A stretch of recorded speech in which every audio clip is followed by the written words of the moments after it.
I would talk about sex in such a worldly way, in such a way that I had no boundaries, I had no constraints, and it was all about freedom for me. It was all about do whatever you want to do. If you want pleasure, go get it. There's such a thin line between empowering and also endangering. I went from one extreme to another, and I swore that day to never ever go to confession ever again. And I didn't. I really didn't, because that experience was crazy. Having sex with different people does something to you on a soul level. It does something to you as a person. Even if you deny it, even if you ignore it, it does something to you. Hey everyone, welcome to Ask Say the podcast. I'm your host, Saytioco, and what a beautiful day to be back here at Sage Studios, the only podcasting studio in BGC. Sage Studios is the perfect playground for every content creator out there. They have 2 recording studios with high-tech equipment. All you have to do is come in and record your podcast. They also have an open space outside where you can hold your meetings, you can do video shoots, photo shoots, and even co-work with your friends because they have Wi-Fi here. If you need to get your hair and makeup done before recording or shooting, they also have a makeup room. How wonderful is that? I'll have the link of Sage Studios in the information box. In today's episode, we're going to talk about love and sex. And if you've been a longtime listener of Ask Say the podcast way back in 2020, you would know that my former content was all about love, sex, relationships, empowerment, and all of that. And it's a topic that I've wrestled and struggled with the past couple of years, ever since my faith took a huge turn. And it's still something that I struggle with at the present moment. And it's just very fitting because I was listening to one of my favorite pastors, Timothy Keller. He talked about this specific thing, sex and love. I will share that sermon with you guys in the information box. Go ahead and click on that link and listen to his sermons. These sermons are from the 90s, 1991, 92, super relevant today. And I feel like I'm getting answers to the questions that I have in my head. So again, in my former content, I would talk about sex in such a worldly way and in such a, how do I say it? I talked about it in such a free way, in such a way that I had no boundaries, I had no constraints, and it was all about freedom for me. It was all about do whatever you want to do. If you want pleasure, go get it.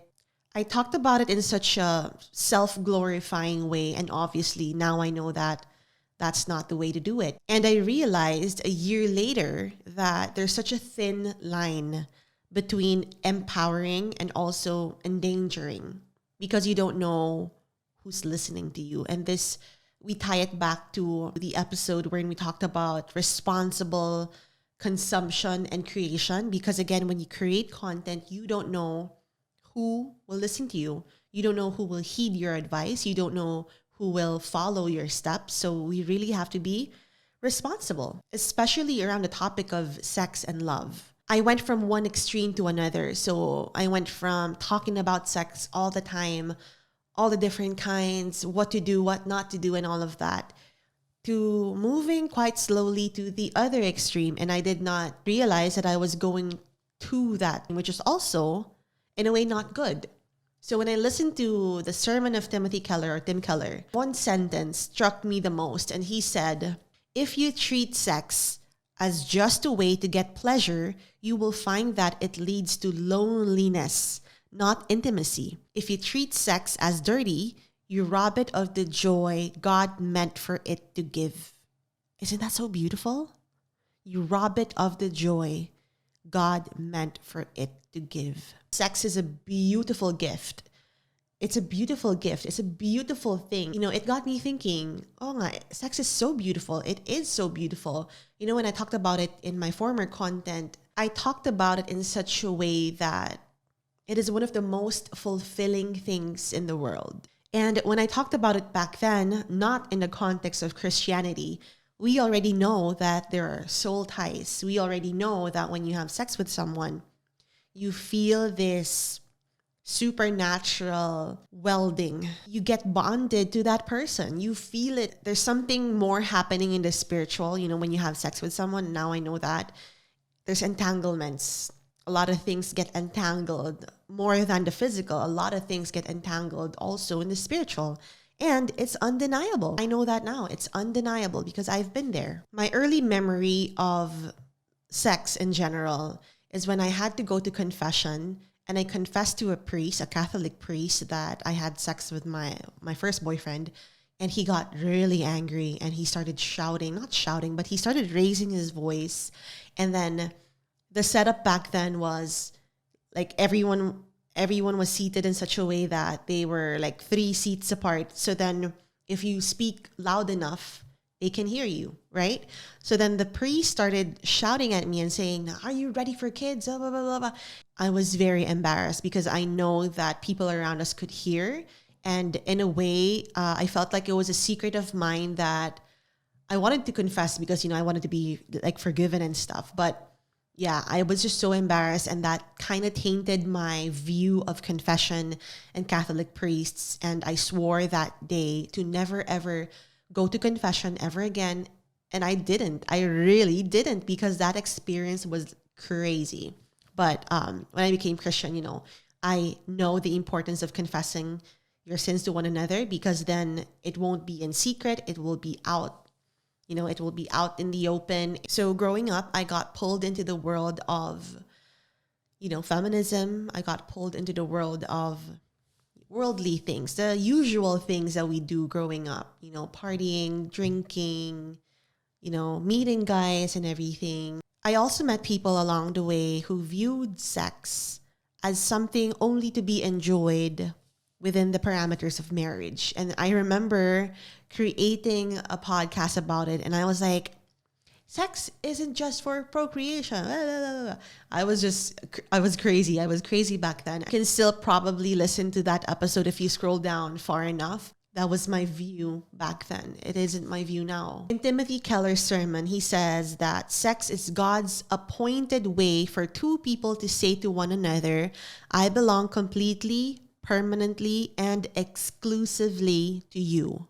Love and sex were designed to be expressions of unity, of mutual self-giving, and of commitment. It is holy and beautiful when practiced within the parameters of marriage. It wasn't designed to be dirty or shameful, because we all know that whatever beautiful thing God creates, the devil perverts it. Especially in our generation, he is perverting everything good, perverting everything beautiful that God has given to us. The two extreme views of love and sex: hyper-Puritanism and cultural permissiveness. In hyper-Puritanism, sex is seen as taboo, as shameful, as something to be feared. I remember watching a movie, it's called Unorthodox. It's on Netflix. And sex was also portrayed in that film as something done in the bounds of marriage, but then the girl had vaginismus, I think, which resulted to a lot of pain. So sex was painful for her. And I feel like that film shows hyper-Puritanism. Hyper-Puritanism can lead to secrecy, can lead to lack of honest conversations, and also repression. Now, on the other end, we have cultural permissiveness. This is something I feel like majority of the people know. This is where you see sex as something casual, recreational, and purely self-serving or self-gratifying. This is where people see sex or view sex as something that, if I want it, I'll go get it. I'll just go to the bar. I'll do one-night stands. I'll do casual sex, friends with benefits and all of that. All of these different setups. Now, what are the consequences of those practices? Emotional detachment. There is broken trust. There is a hit to the self-esteem. We often hear some women say that they feel empty after a random or a casual sex encounter. And there's an explanation for that, because your body was used and it was intertwined with another body and another soul. And maybe it happened, after a drunken night wherein you weren't at your best state and you just followed what your flesh wanted to do, and then you felt empty after. I feel like even if you have the narrative of, I am an empowered feminist, I want sex, I go get it, and that's all I want. I feel like even if you have that mindset, casual sex or having sex with different people does something to you on a soul level. It does something to you as a person. Even if you deny it, even if you ignore it, it does something to you at a soul level, at a spiritual level. And it's only a matter of when are you going to face the truth that whatever you're doing, whatever you're practicing, it's hurting something in you. It's only a matter of time. They say that the healthy Christian view of sex is that sex is both sacred and joyful. It is not worshipped as, sex is worshipped in the worldly world. It's not worshipped like that, but it's also not shamed like it is in the hyper Puritan world. So again, it's not the extremes. Love fuels sex and sex fuels love.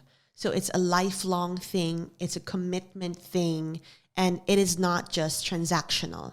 I feel like this is such a challenging topic to talk about. But one thing I realized, and I've also said this before, is that when God put up all of these boundaries for love and sex, it's all over the Bible. He wasn't doing it to punish us or withhold something good from us.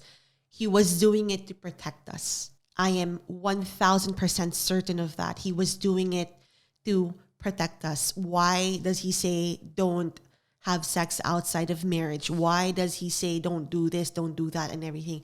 He was doing all of that to protect us. And sometimes in life, matigas ang ulo natin, and we learn at our own pace. We see teaching as blockage. It's blocking us from, fulfilling ultimate satisfaction in life. Not knowing that God is just really protecting you from all the dangers that lie outside of doing that thing that you crave so much. Timothy Keller also said in his sermon, God made love and sex not just for pleasure, but for covenant, joy, and deep connection. When sex is used how God designed it, it becomes a foretaste of the joy and the unity we will have with Him. Let's stop letting the world cheapen it and stop letting fear silence it. Let's bring it back to where it belongs, in the light, in truth, and in love. How beautiful. So beautiful. So many more things to talk about, and I know that I'm not the only single Christian lady who came from the world struggling with the things that I struggle with now. And I know that in due time, we will get the answers from God, and He will send the right people to give us wisdom and knowledge, and I can't wait to share it in the podcast. You just listened to Ask Say the podcast, and this is Saytioco signing off.